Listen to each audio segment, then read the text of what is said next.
it will become evident. Sometimes our facial expressions, they give us away.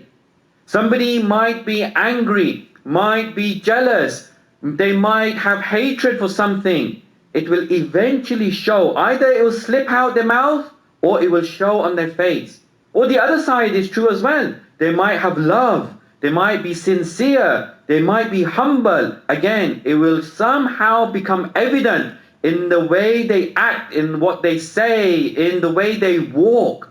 So according to this interpretation, the Ibadur Rahman, when Allah says they walk humbly, it means that it is reflecting a humble type of quality that they have inside them. So when they walk very humbly, they don't walk arrogantly, and this is a sign of their inner humility. So this is the first interpretation. Sallu ala Muhammad wa ali Muhammad. However, there's another and deeper interpretation as to what it means that they walk humbly on the earth.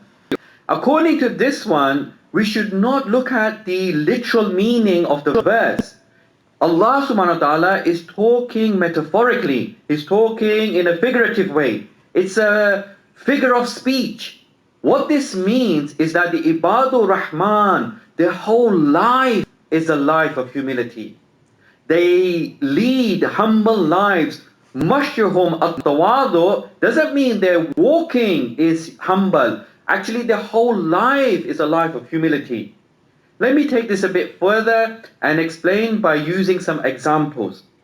With regards to that first one, it was like if somebody has a rash on their skin, okay? What they say is, this is the literal interpretation of that verse and of that saying of Nahju Balagha. If somebody has a rash on their skin, usually it's a sign of something else.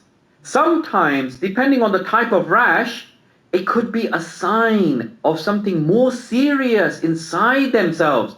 A health problem is just shown as a rash. This is the literal interpretation. Their walking is humble, it's a sign of something deeper inside. The figurative and metaphorical interpretation is that no, the whole life is a life of humility. So, an example from the life of the Ahlul Bayt alayhimus salam. Let's Allahumma salli ala Muhammad wa ali Muhammad. I will try my best to always relate it to the heroes of Karbala, bearing in mind that we are still in the days of Azab and we are leading up to the day of Arba'een. I will try to give many examples from those who were present on the plains of Karbala. With regards to this, I would like to give the example of the greatest hero of Karbala, Abu Abdullah al-Hussein salawatullah wa salamuhu alayhi. Allahumma salli ala Muhammad. He tells us and he shows us by practice what it means to live a life of humility. I'm sure you've heard of this story, but it is so effective when we relate it to these verses and to these sayings. So what happened was, one day Abu Abdullah was riding past the Prophet's mosque in Medina, and there's a place called the Sufa. Now some of you might have seen this in Masjidul Nabi in Medina. There's still a place there that is called Sufa. Basically, this was a platform in front of the Holy Prophet's mosque where poor people would gather. And when they would gather there, they would have their meals there as well. So as Abu Abdullah is passing this Sufa, there's some poor people there eating, and they invite him to join him in their meal. Now Abu Abdullah, he has a status in Medina. He is the grandson of the Holy Prophet. He is extremely well respected. Would he be able to come down from his horse and join these poor people eating their very simple food? If it was somebody who had some pride, if it was somebody who had some arrogance, they would definitely not join such people. What does Abu Abdullah do? He comes down from his horse and he says, Inna Allah la yuhibbul mutakabbirin.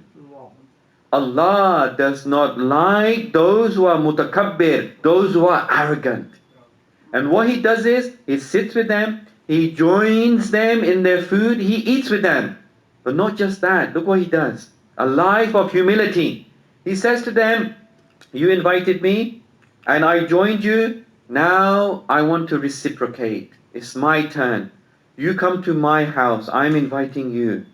So Abu Abdullah, he invites these poor people to his house. When they get to his house, he tells his wife Rabab that whatever you have, take it out. All the food that you have in the store, take it out and give it to these people. That's exactly what they do. They give food to these people. This, my brothers and sisters, is a life of humility. Not just by words, but by action. The lesson we learn from this, he teaches us a very important lesson. How can we become a higher level of Ibadur Rahman? We can become better Ibadur Rahman by practically not regarding ourselves as being higher than others. Of course, Abu Abdullah, look at his position in the eyes of Allah in relation to everyone else, but still, he never considered himself as being higher than these poor people. Indeed, he teaches us this lesson that we must respect everyone, whether they are rich or poor, whether they are young or old. If we want to live a life of humility, we must respect everyone. This is a practical lesson that we can get from the life of Abu Abdullah Hussein salawatullah wa salamuhu alayhi.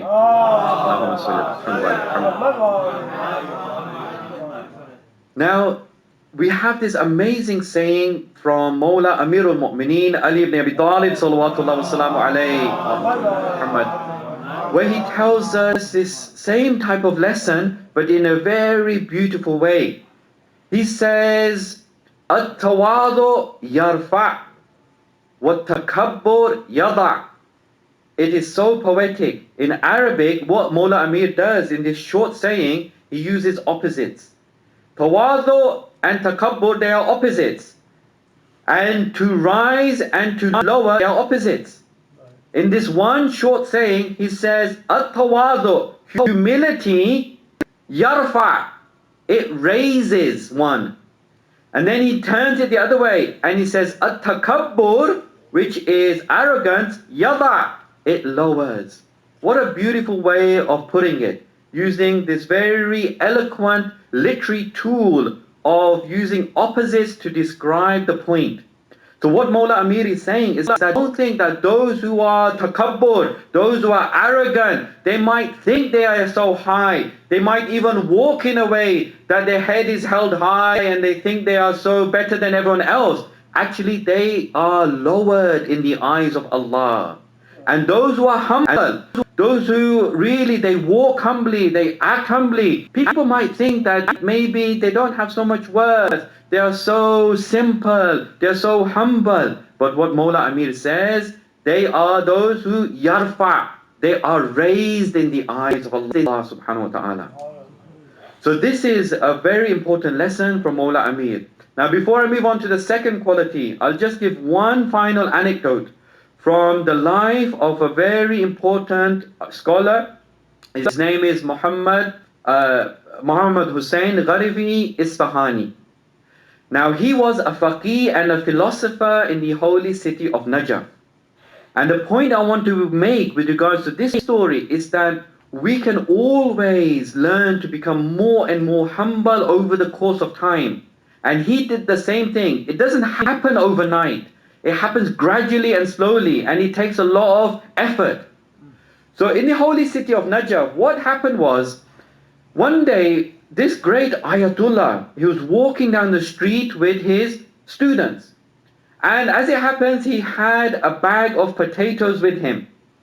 Now, as he was walking down the streets of Najaf, this bag split.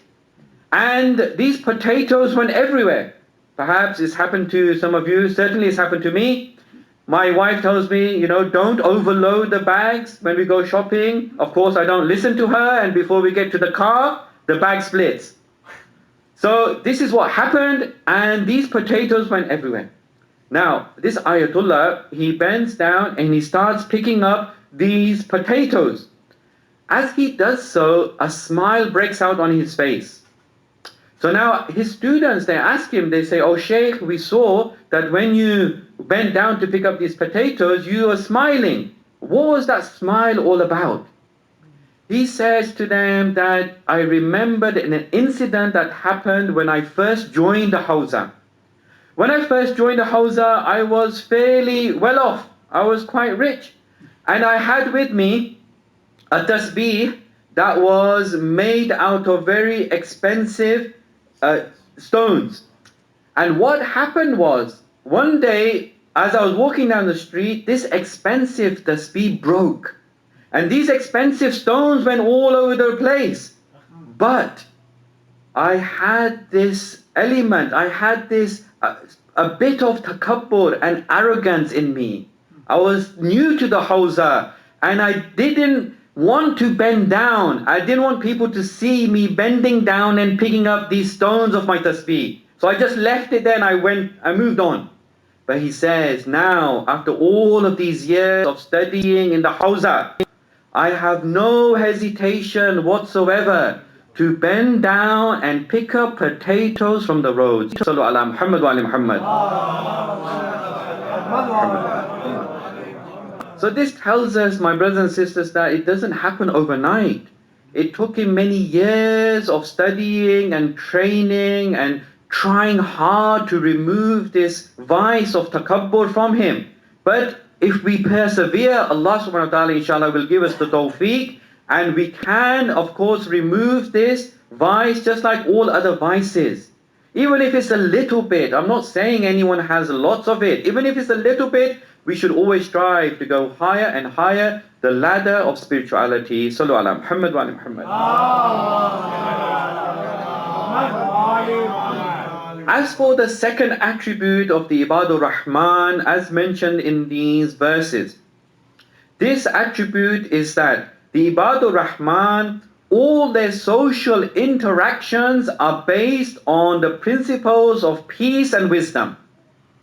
This is told to us by Allah subhanahu wa ta'ala in that same verse, verse number 63 of Surah Al-Furqan. After he's mentioned that point about them walking humbly on the earth, he says, وَإِذَا خَاطَبُهُمُ الْجَاهِلُونَ قَالُوا سَلَامًا. The Ibadur Rahman are those who, when jahilun, when ignorant people address them, what do they reply? They reply salama. They reply peace. Now, this is a very important quality, especially in this day and age, especially in the places where we live.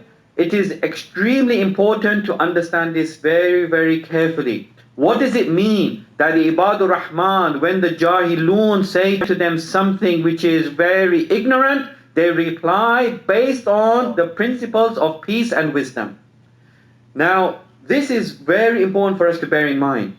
So what we are saying is that the Ibadur Rahman, they do not respond to ignorance with ignorance.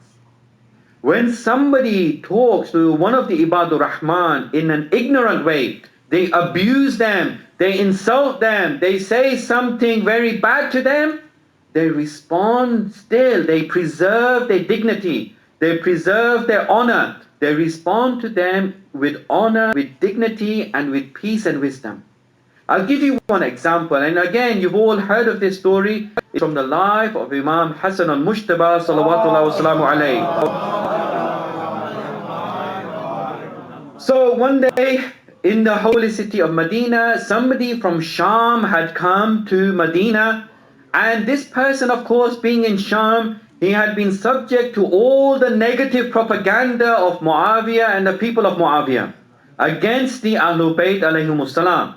So when he comes to Medina, he's already coming there with his mindset already formed and with having this negative opinion of the Ahlul Bayt alayhimus salam. So when he comes there, he is just walking along the street and he sees Imam Hassan alayhi salam.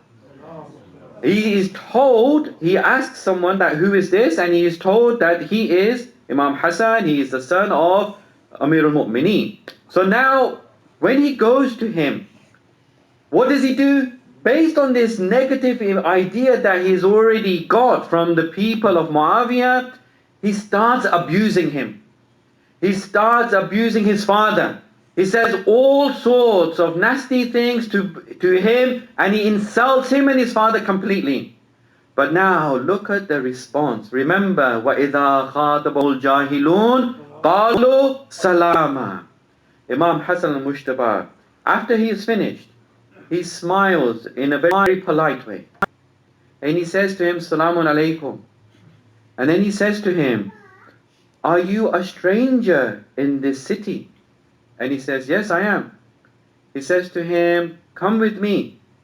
And if you are hungry, I will give you food.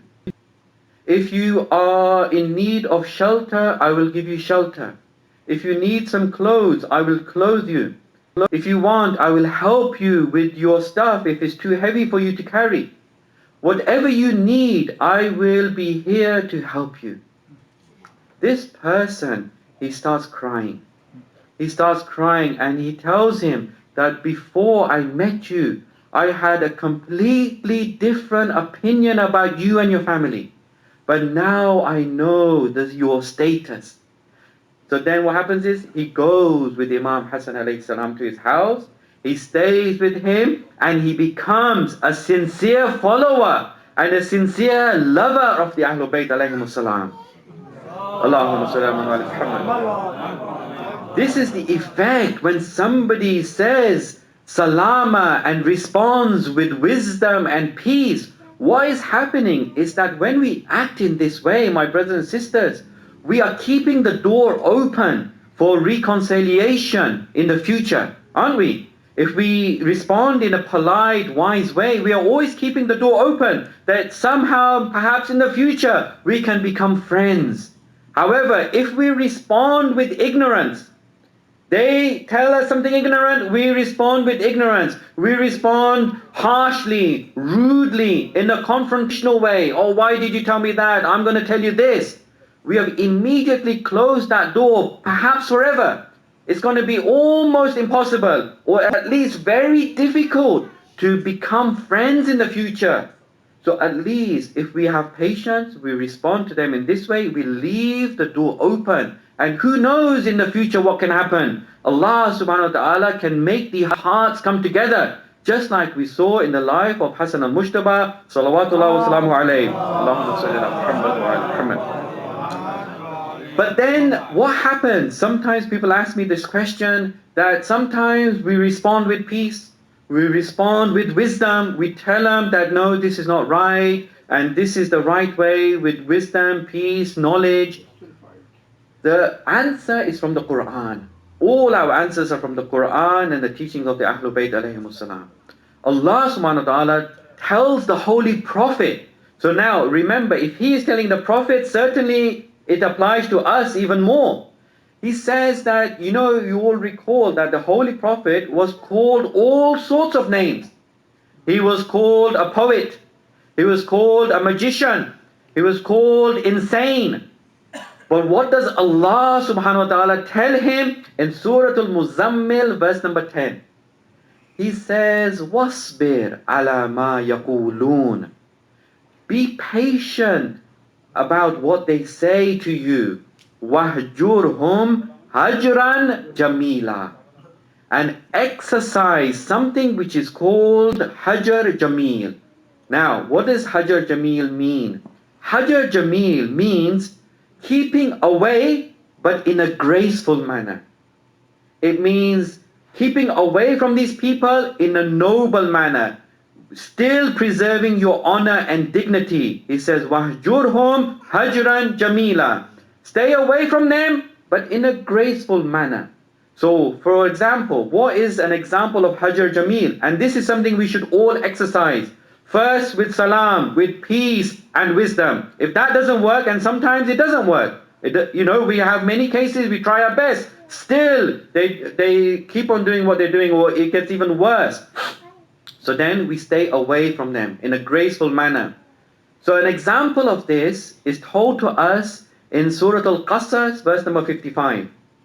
In this verse, Allah subhanahu wa ta'ala talks about the believers. It's an example of Hajar Jameel. In this verse he says, وَإِذَا سَمِعُوا اللَّغْوَ أَعْرَضُوا عَنْ. when the believers, they hear something lagh is like vain talk. What do? They avoid it, right? They avoid this vain talk. But then what do they say? وَقَالُوا لَنَا أَعْمَالُنَا وَلَكُمْ أَعْمَالُكُمْ سَلَامٌ عَلَيْكُمْ. What the believers say is that, look, we are avoiding this vain talk of yours. For us belong our actions, for you belong your actions. Salamun alaykum. This is an example of Hajr Jameel. We say Salamun alaykum to them. Meaning, it doesn't, here Salamun alaykum, by the way, it doesn't mean that phrase we use when we greet people, when we come into a place, or when we see someone at the initial stage. It's not like saying hello. Here Salamun alaykum means Khuda Hafiz. It means goodbye, see you later. So what this verse is telling us, an example of Hajr Jameel, is that you say that, look, we have our actions, you have your actions, let's agree to disagree. Salamun alaykum. You go your way, we go our way. La nabtaghil jahilin. We do not court the ignorant ones. Sallu ala Muhammad wa ali Muhammad. Muhammad wa ali Muhammad. So this is an example of Hajr Jameel that we can all inshallah implement in our lives. That whenever we come across a jahil person, we certainly should not respond to them with jahala, rather with peace and wisdom. If that doesn't work, we exercise Hajr Jameel, we abstain and avoid them in a graceful manner. Now I'd just like to mention one other example and then we'll move on to some words of Masaib. Let's have an example of this happening. Now the example I'd like to give is when you all know that Umar ibn Sa'ad, he had actually cut off the water to Abu Abdullah and his camp. Now, we should not be surprised at this, of course, what he did, because indeed he was just copying Muawiyah ibn Abi Sufyan. You will recall in the Battle of Siffin, what does Muawiyah do? When he is fighting Mawla Amir and he gains control of the Furat river, the Euphrates river, he stops Mawla Amir and his camp from having access to that. And this is of course an ignorant thing to do. This is an example of ignorance. When Allah subhanahu wa ta'ala talks about the ignorant people addressing the mu'mineen and ibadur rahman, it's not always in words. Sometimes it's in action. So this was an ignorant action, both by Umar ibn Sa'ad and by Muawiyah when they cut off the water. This is totally inhumane. It doesn't go only against the principles and the rules of Islam, but it goes against the rules and the principles of humanity. So now, look at the response. This is the key point. What is the response of the Ibadur Rahman? So when Amir al-Mu'mineen now, later on in the Battle of Siffin, he gains control of the river Euphrates. Some of his people say to him, "Oh Mawla, they prevented us from having access to the water. Let's do the same. Let's prevent them from having access to the water." But what does Imam Ali say to them? He says, no, this is something that we cannot do. You see, it would have been very easy to respond in that same way. But the Ibadur Rahman, they never respond to ignorance with ignorance. They respond to ignorance with peace and wisdom and salama and Hajr Jameel. This is the embodiment of Ibadur Rahman in practice. This is what we must do. We must follow in their example and inshallah try our best to follow and to implement these things in our character and rise higher and higher the ladder of Ibadur Rahman. Sallu ala Muhammad wa ala Muhammad. So as a summary, Allah subhanahu wa ta'ala, He presents in these verses 63 to 76 of Surah Al-Furqan 14 characteristics of the Ibadur Rahman. 14 characteristics of his pure, sincere servants. And these really form a crash course in spirituality and Islamic ethics. And we are all inshallah Ibadur Rahman, but we can always go higher and higher. At the very highest level are the Ahlul Bayt alayhimus salam, who showed us in practice that they embody these characteristics in their lives. We should try and follow them. Today we looked at two of these, and that was humility and responding and interacting with people with peace and wisdom. Inshallah, we will look at the remaining characteristics in the nights to come. Sallu ala Muhammad wa ali Muhammad. صلى الله عليك يا أبا عبد الله صلى الله عليك يا ابن رسول الله صلى الله عليك وعلى الأرواح التي حلت بنائك عليك مني سلام الله أبدا ما بقيت وبقي الليل والنهار ولا جعله الله آخر العهد مني لزيارتكم.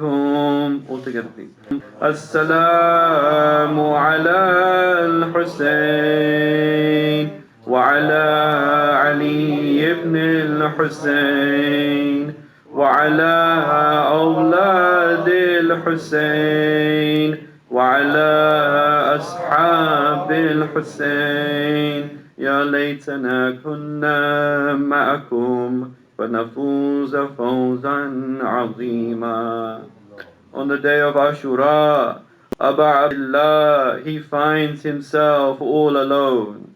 Abu Abdullah's companions have been all killed, and his family members have all been martyred in front of him. His beloved Ali Akbar was cut into pieces.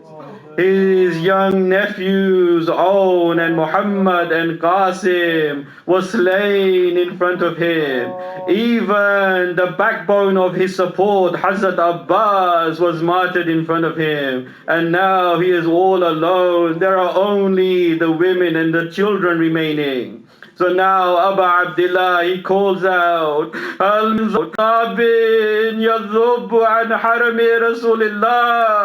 is there any defender to defend the family of the Messenger of Allah? هل من موحد يخاف الله فينا? Is there any believer who fears Allah regarding our rights? Only the women respond. They respond by wailing and they crying when they hear Abu Abdullah say these words. So now Abu Abdullah, he goes towards the tents. He wants to say farewell to one final soldier. This is the youngest soldier of Abu Abdullah's camp. He says, bring to me by Ali Asghar. I want to say goodbye to him.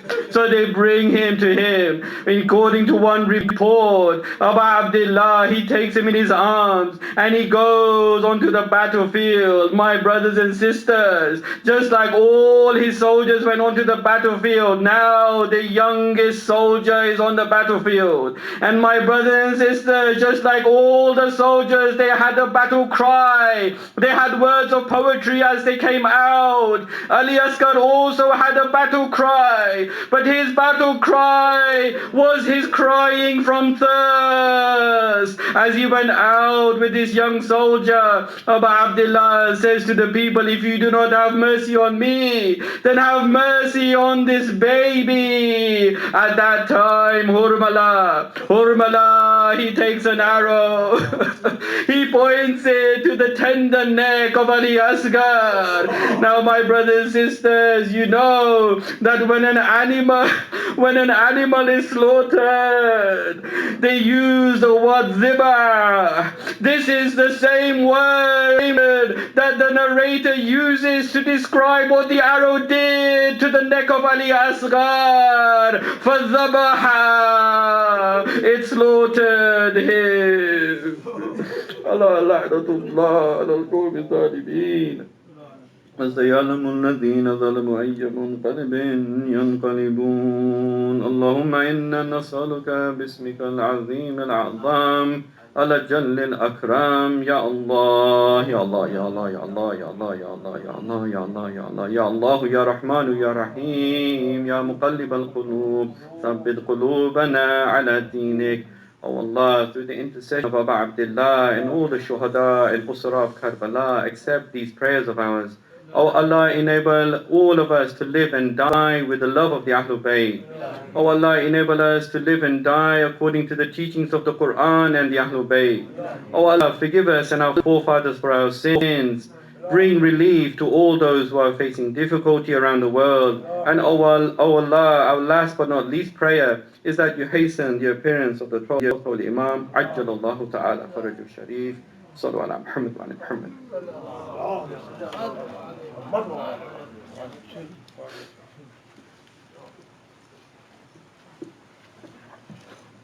अब इंशाल्लाह 10 minutes में उर्दू मजलिस का आगाज होगा। तो ज़ियारत السلام عليك يا رسول الله، السلام عليك يا أمير المؤمنين، السلام عليك يا فاطمة الزهراء سيدة نساء العالمين، السلام عليك يا حسن المجتبى، السلام عليك يا أبا عبد الله الحسين، وعلى الأرواح التي حلت بثنائك، عليك مني سلام الله أبدا ما بكيت وبكي الليل والنهار، ولا جعله الله آخر العهد مني لزيارتكم. السلام على الحسين وعلى علي بن الحسين وعلى أولاد الحسين وعلى أصحاب الحسين. السلام عليكم يا أئمة المعصومين من ذرية الحسين، علي بن الحسين ومحمد بن علي وجعفر بن محمد وموسى بن جعفر وعلي بن موسى ومحمد بن علي وعلي بن محمد والحسن بن علي. السلام عليك يا إمامنا وإمام الإنس والجان، عجل الله تعالى فرجك وسهل الله تعالى مخرجك وظهورك، وجعلنا من أنصارك وأعوانك ومن المستشهدين بين يديك. السلام عليكم يا أهل بيت النبوة جميعا ورحمة الله وبركاته.